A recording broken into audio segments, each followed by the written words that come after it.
esta semana estamos en la parashá de Naso. Naso es la segunda parashá del libro de Bamidbar. Tenemos algo interesante ahora que está pasando en estos días, que no es algo que pasa siempre. La semana pasada, el Shabbat anterior, correspondía leer la parashá que estamos leyendo esta semana, la parashá de Naso. ¿Por qué no se leyó? No se leyó porque era Shavuot. Shavuot son 2 días, viernes y sábado. El sábado, como es un día festivo, en todos los días festivos se lee algo especial y no se continúa el orden de la Torá como de costumbre. Y entonces se leyó algo especial por Shavuot. Sin embargo, eso pasó fuera de Israel. Porque en Israel las festividades son solo un día, no son 2, es 1. Quiere decir que Shavuot fue solamente el viernes. El día sábado en Israel fue un día Shabbat, pero un Shabbat común. O sea que no se leyó de Shavuot, se leyó sí la parashá de esta semana, la parashá de Naso. Quiere decir entonces que en Israel la semana pasada leyeron la parashá de Naso. Nosotros no la leímos, la estamos leyendo recién esta semana. Entonces estamos desfasados con Israel por una parashá. Ellos van una parashá adelante nuestro. Ellos esta semana ya están leyendo la parashá próxima nuestra, sería la Be'alot Ha. Y así va a ser por varias semanas, hasta que en algún momento nosotros vamos a leer una parashá junto con otra, vamos a juntar 2, como se hace muchas veces, se junta 2, y en Israel van a leer solo una, y ahí nos vamos a reunir de vuelta, y vamos a estudiar, vamos a leer toda la misma parashá. Pero ahora, no me fijé cuándo es eso, la verdad que no me fijé, pero ahora por varias semanas vamos a estar desfasados con Israel. Ellos están una parashá adelante nuestro, y nosotros vamos según el orden. Esto puede pasar, es común que pase, a veces inclusive 2 veces al año, que se desfasa con Israel cuando las fiestas caen para nosotros en Shabbat y para ellos no es fiesta. Creo que este año ya también pasó, me parece, una vez. Ya estuvo en el principio de año, después de Sukkot, me parece que también pasó por unas semanas, si no me equivoco. No me acuerdo si era este año o el año pasado. Bueno, sea como fuere, dice así. En la parashá de Naso, antes de empezar con el tema de Naso, cuenta la Gemara, el Talmud, cuenta una historia muy interesante. Nosotros leemos siempre la parashá de Naso, no siempre, casi siempre, en la mayoría de los años, leemos la parashá de Naso enseguida después de Shavuot. A veces pasa que se lee el Shabbat antes, pero en general se lee el Shabbat después de Shavuot. La palabra Naso quiere decir elevar. La traducción literal. La traducción literal quiere decir elevar. Ahí está hablando, que comienza la parashá de Naso hablando que había que contar a los Levim. ¿Cuántos eran? En la parashá de Bamidbar, la parashá anterior, se hizo un censo de todos los Yehudim general, menos no se habló del censo que se hizo a la tribu de Leví. La parashá de Naso comienza contando que el censo que había que hacer con la tribu de Leví. Naso, et Rosh Bnei Israel quiere decir, aunque la traducción literal quiere decir elevar, la idea, lo que está diciendo la parashá, lo que está diciendo Hashem es contá ahora a la tribu de Leví, contalos, eleva su cabeza, es una manera de una expresión en la zona Kodesh, en el hebreo antiguo, que elevar la cabeza, que sí, contá por cabeza cuántos había. Pero la traducción literal de la palabra Naso es elevar.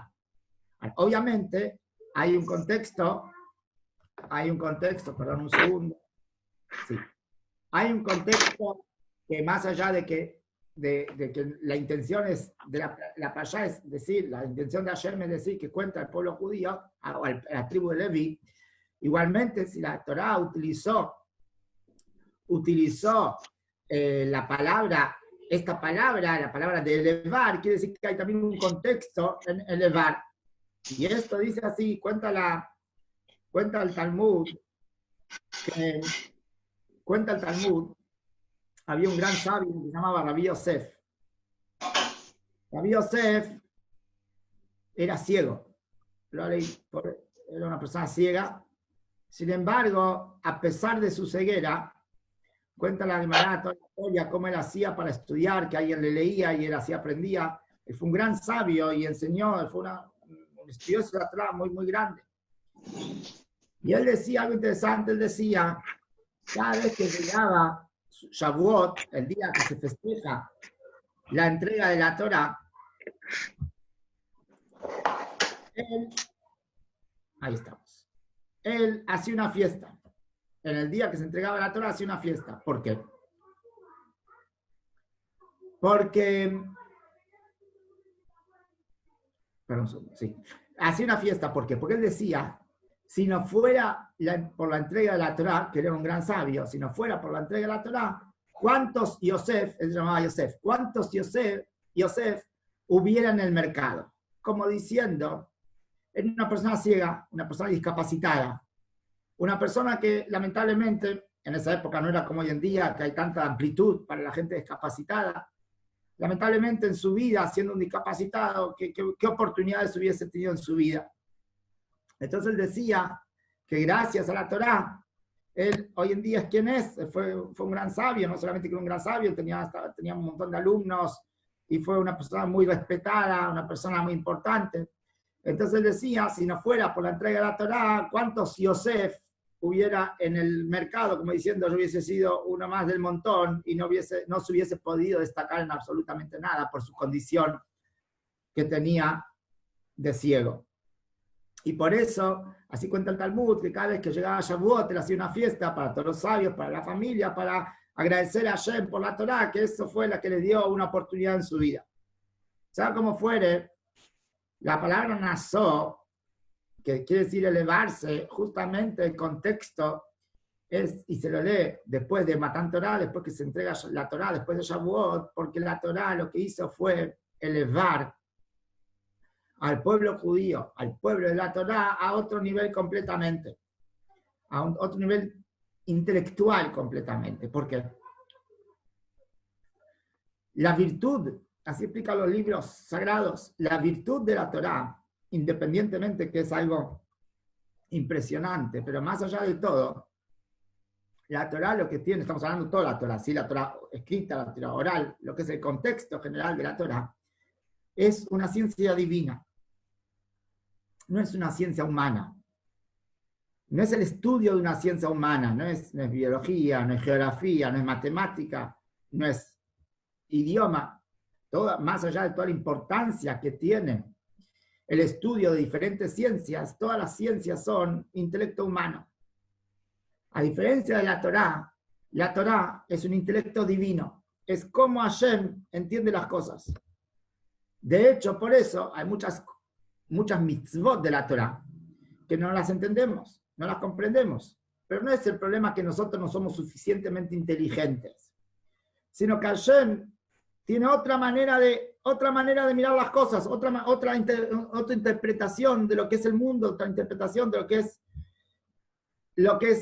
es la humanidad, lo que es el mundo, lo que es la Torá, todo, sino otra manera de verlo. Por lo tanto, nosotros como humanos no somos capaces de entender muchas cosas que están en la Torá. Parte de la fe judía es que cumplimos la Torá no solamente lo que entendemos, lo que nos gusta, lo que nos cae bien, lo que nos es cómodo, sino realmente parte del cumplimiento y de la fe de un yehudí es también cumplir absolutamente todo lo que está escrito en la Torá, todo lo que la Torá nos enseña y nos exige, inclusive cosas que a simple vista pueden parecer no tan lógicas o hasta ilógicas. Pero ese es el yehudí, esa es la fe judía, que la persona cumple la Torá y estudia la Torá porque es una fe divina, es una ciencia divina, no todo tenemos que entender y no todos somos capaces de entender. Muy bien, entonces, cuando una persona, ¿qué capacidad tiene, o qué virtud, mejor dicho, tiene el estudio de una ciencia divina, de la Torá, que es una ciencia divina? Es justamente que cuando entendemos algo, cuando estudiamos algo de Torah, nuestro intelecto no está captando, no está entendiendo algo común, está entendiendo algo divino. Cuando una persona entiende que 1 más 1 es 2, su capacidad intelectual está asumiendo un conocimiento humano, que 1 más 1 es 2. Pero cuando uno está estudiando Torah, el intelecto cuando capta, cuando agarra, cuando entiende algo de la Torah, está entendiendo, está asumiendo algo divino. Y eso transforma al intelecto humano en otro nivel completamente. Porque si el intelecto humano es capaz, en general, de entender y captar ciencias humanas, la Torah lo que hace es que le da el poder intelectual a la persona de captar una ciencia divina. Y eso es lo que simboliza la palabra Nesó. Nesó quiere decir elevar. Elevar quiere decir que el estudio de la Torah, después de Shavuot, que se nos entregó la Torah, y se nos entregó la mitzvah, la orden de estudiar Torah, eso nos eleva nuestro intelecto porque nos dio la posibilidad de comprender ciencia divina. El Tanya, en la filosofía hasídica, se explica de una manera mucho más profunda esto. Se lo explica de una manera mucho más también ejemplificada. Y voy a hacer con las manos para que a ver si se entiende. Se entiende mejor. El Tanya explica así. Supongamos que este es el intelecto y esta es la ciencia que vamos a estudiar. La persona cuando entiende cierta ciencia lo que hace es que su intelecto envuelve la ciencia que estudia y entonces quiere decir que el intelecto captó y ahora envuelve esa ciencia que estudió y que entendió lo que entendió. La diferencia con la Torah, explica el Tanya a modo de ejemplo, es que es verdad también cuando el intelecto humano capta la ciencia de la Torah, el estudio de la Torah, más allá que se produce esto, que es lo común, que se produce con cualquier ciencia, la divinidad de la Torah, la grandeza de la Torah, esa virtud de la Torah tiene algo impresionante, algo divino que logra también hacer esto. Y que es mutuo. Entonces, el intelecto capta el estudio de Torah, pero a su vez la Torah capta al intelecto humano. Esta es una unión, así dice el Tanya, esta unión intelectual que hay, mutua, entre el intelecto humano y la Torah divina, es una unión que no existe otra unión tan fuerte en el universo. Por eso, explican los sabios que cuando uno estudia Torah, no es solamente que tiene un nuevo conocimiento de un nuevo tema, sino que al comprender algo divino, su intelecto subió completamente de nivel. Y esto está ejemplificado en lo que inmediatamente, después de Matan Torah, después de la entrega de la Torah, el Shabbat próximo a la entrega de la Torah, generalmente leemos la Parashá de Naso, que es esta semana, que significa elevar, porque nuestro intelecto ahora, después de Matan Torah, está completamente elevado. Es otro nivel.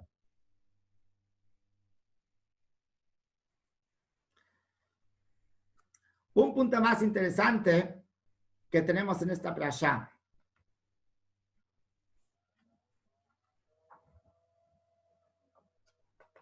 Esta semana tenemos en la Torah una mitzvah de confesarse. No es como comúnmente se entiende en el mundo gentil la idea de la confesión. Nosotros no nos confesamos frente a nadie, no hay que ir a confesarse al rabino, pero sí existe la idea de la confesión que se llama vidui, en hebreo, el vidui, que es la que la persona reconoce frente a Hashem, no frente a nadie, reconoce frente a Hashem sus errores, y como explican los sabios, que la persona, o sea, más allá que no todas las mitzvot tienen explicación, pero en este caso, la mitzvah del vidui, de confesarse, tiene una lógica muy fuerte, porque la persona cuando confiesa, cuando reconoce sus errores, es el medio para poder arrepentirse y para poder corregir sus caminos. Si la persona no reconoce el error, entonces nunca va a corregir sus actos. En hebreo hay una expresión que dice que cuando una persona ya sabe, tiene un diagnóstico de una enfermedad, ya eso es la mitad de la curación. Es una expresión en hebreo. Porque si no hay un diagnóstico, la persona no sabe ni qué buscar. ¿Cómo va a buscar una cura si no tiene ni diagnóstico? El primer punto para poder tener una curación real es cuando se tiene un diagnóstico. Así también explican los sabios que cuando la persona hace el vidú, o sea, se confiesa, aclaro nuevamente, se confiesa frente a Hashem, entonces eso ya es parte de la curación, es parte de la corrección de sus actos para poder corregirlo. Esa es la mitzvah de vidú. Y sin embargo, interesante, nosotros en la Torah tenemos 613 mitzvot. Obviamente tenemos más de 613, pero hay reglas, cuáles se cuentan, cuáles no se cuentan. Y en esto encontramos algo muy interesante.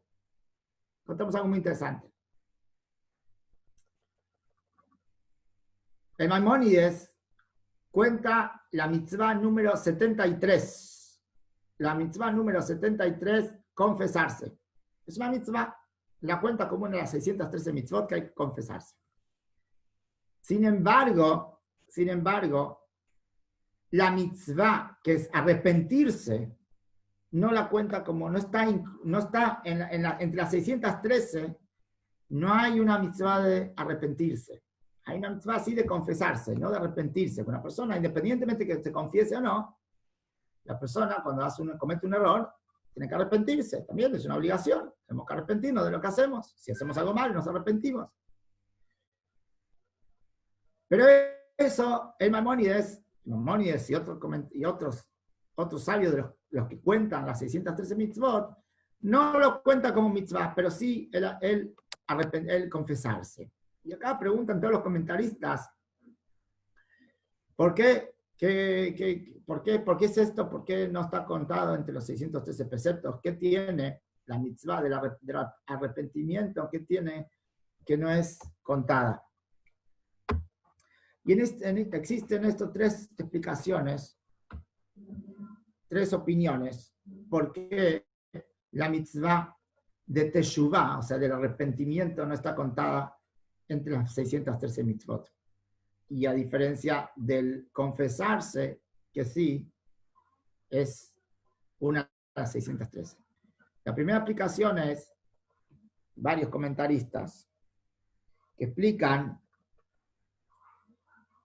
que el arrepentirse no es una mitzvah en sí. El arrepentirse es el medio por el cual se llega a hacer las cosas bien. O sea, no hay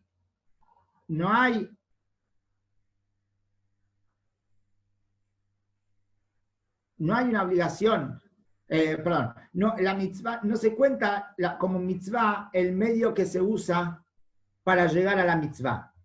Por lo tanto, la mitzvah es de confesarse. Para una persona, para poder llegar a confesarse, es verdad que tiene que arrepentirse, si no, no se confiesa. Pero como es el medio solamente, es el artículo con el que usamos, o el medio que usamos para llegar a la confesión, entonces por eso no está contado entre las 613 mitzvot. O sea, quiere decir entonces, según esta opinión, realmente el arrepentimiento no es una mitzvah. No es una mitzvah. Es solamente el medio para llegar a hacer la mitzvah. Explican estos comentaristas que por qué es así. Porque realmente la persona, para poder hacer las cosas bien, él tiene que arrepentirse porque él quiere. Él tiene que ser por voluntad propia. Entonces no habría ningún sentido de que la Torah nos obligue a arrepentirnos, porque ¿qué ganamos con obligar a alguien a arrepentirse? Si lo obligamos, nos está arrepintiendo de verdad. Por eso la Torah no obliga a arrepentirse, sí obliga a confesarse en el caso de que una persona se arrepintió. Si una persona se arrepintió, la Torah le dice, mira, ahora que te arrepentiste, la manera correcta es confesarse. Pero el arrepentimiento sí tiene que venir de la persona, si no viene de dentro no sirve de nada. Por eso explican los comentaristas, estos comentaristas, que la mitzvah de arrepentirse no está contada como una de las mitzvot. Esta es una respuesta, es un camino. Existe otra explicación que va acorde a la regla, que la regla es que la Torah no está contada dentro de las 613, no está contado dentro de las 613 mitzvot, las mitzvot generales. Las 613 son cuando tenemos una mitzvah específica y particular de algo. Una mitzvah general no está contada dentro de esas 613. El ejemplo más famoso es, a nivel humano, o sea, a nivel corporal, para poder entenderlo, es, por ejemplo, conocido el ejemplo de que nosotros tenemos 200, entre las 613 mitzvot están divididas, 248 mitzvot positivas y 365 mitzvot negativas, o sea, 365 cosas prohibidas que no se pueden hacer y 248 mitzvot positivas, cosas que hay que hacer. En total da 613, y eso es, explican todos los libros de Kabbalah, que los 248 mitzvot positivas son como las 248 miembros del cuerpo. En el cuerpo tenemos 248 miembros, las 248 mitzvot positivas son cada una acorde a un miembro. Y las 365 mitzvot negativas son por las venas y arterias. En el cuerpo humano tenemos 365 entre venas y arterias, y eso es uno va por cada uno. Ahora, tenemos 248 miembros, tenemos 365 entre venas y arterias. Sin embargo, lo que maneja todo eso es la sangre. La sangre es lo que maneja. Si no hay sangre que fluya entre los miembros, las venas y arterias, no funcionaría nada. Sin embargo, la sangre, por más importante que es, impresionantemente importante para que todo funcione, no está contado ni entre los 248 miembros, ni entre los 365 venas y arterias. Es algo general, la sangre es algo general que hace mover todo, pero no está contado ni entre uno ni entre otro. Así explican los comentaristas estos también, que es lo mismo con una mitzvah como la teshuvah. La teshuvah, el arrepentimiento para ir por el buen camino, ese sentimiento de arrepentirse, eso es lo que maneja todo. Si no hay teshuvah, si la persona no tiene la capacidad de arrepentirse, la capacidad de ir por el buen camino, entonces nada funciona. Pero así como la sangre no está contada ni en los 248 ni en los 365, tampoco la mitzvah de la teshuvah, por más importante que sea, no está contada porque es algo general y no está contada entre las 613. Esta es una segunda explicación. Y la tercera explicación es una explicación que en esto así dicen todos que es el motivo del Rambam Maimónides. Dice así que por supuesto que la teshuvah, el arrepentimiento, es una mitzvah. ¿Cómo que no? Si no, ¿cómo puede funcionar? La persona tiene una obligación de arrepentirse, es una mitzvah, un mérito de arrepentirse. Y esto es parte de la confesión. O sea, cuando la Torá dice que hay que confesarse, incluye dentro de esa mitzvah el arrepentirse. Porque si una persona se confiesa, dice tal y tal, perdóname, Hashem, hice tal, pero en verdad no quiere arrepentirse y a los 10 minutos va a ir a hacer de vuelta lo que no tiene que hacer, entonces en verdad esa confesión no sirve de nada. Y como lo ejemplifica, así como lo ejemplifica el Talmud, lo ejemplifica de esta manera. que es como una persona que va a la mikve, va al baño ritual, porque estaba impuro, pero se sumerge con un sheretz, ¿cómo se dice? Con un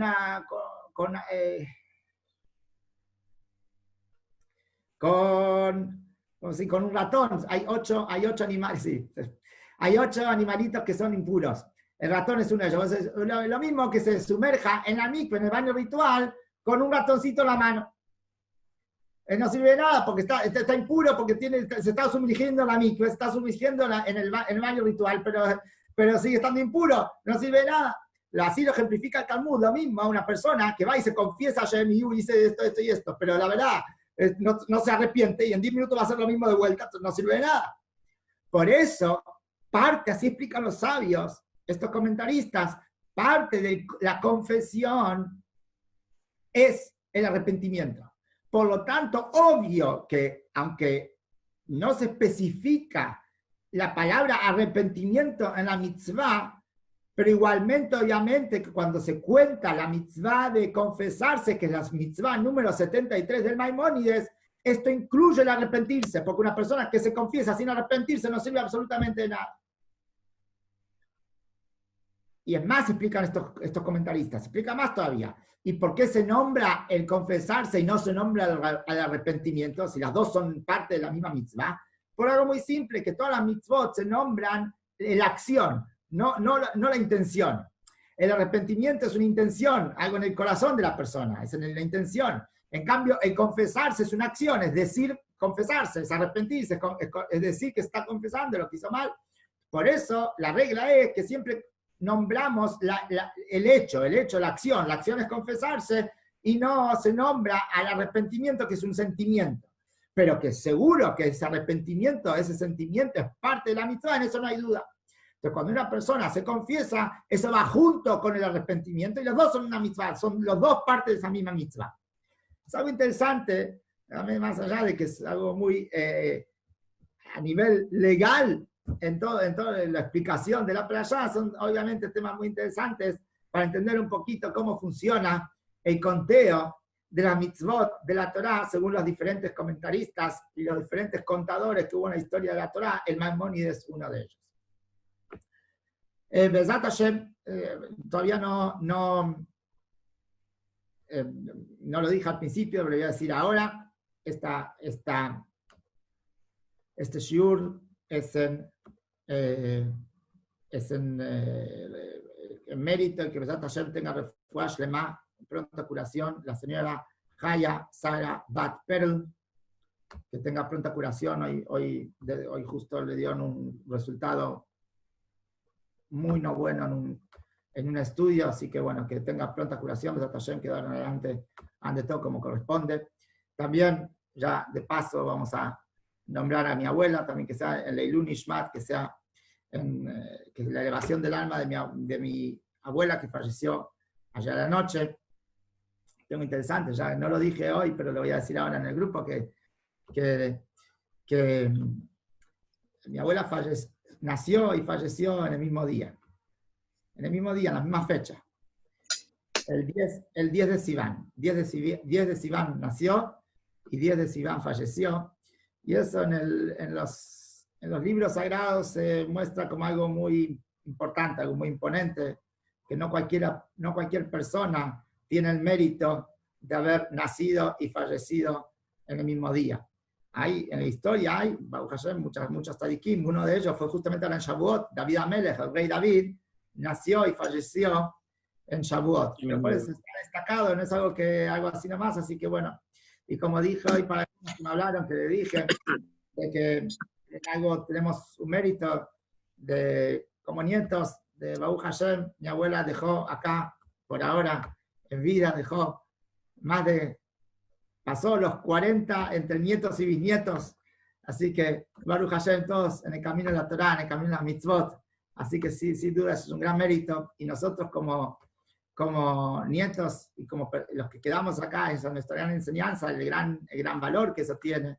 Se escaparon de la guerra, mi abuela nació en Alemania, se escaparon de la guerra, llegaron a Argentina sin nada, y construyeron familias, con todo el esfuerzo que eso implicó, familias temerosas de Hashem, familias que fueron por el camino lateral a mitzvot, que hoy en día tal vez sea un poco más fácil, en esa época estamos hablando de caminos muy difíciles, y con todo eso, Baruch Hashem, hoy en día pueden demostrar que lo lograron, Baruch Hashem, después de 94 años que tenía, demostrar que lo lograron. Entonces eso es la gran herencia, nosotros como nietos, como personas nos deja la gran enseñanza que cuando se quiere se puede, y cuando uno elige el camino lateral y la mitzvot, independientemente de todos los obstáculos que pueden haber en el camino, sin duda Hashem hace lo suyo para que se pueda lograr también. Que muy bien, que siempre nos encontremos en cosas lindas y alegres, que siempre podamos noticias lindas y alegres, y poder siempre tener esa sonrisa en la cara para agradecer a Hashem por todo lo que tenemos y todo lo que nos da. Y la alegría principal que me da Hashem llegue ya el Mashiach, y seguramente no se nos va a borrar la sonrisa de la cara, porque ya vamos a tener solucionados todos los problemas. Muy bien.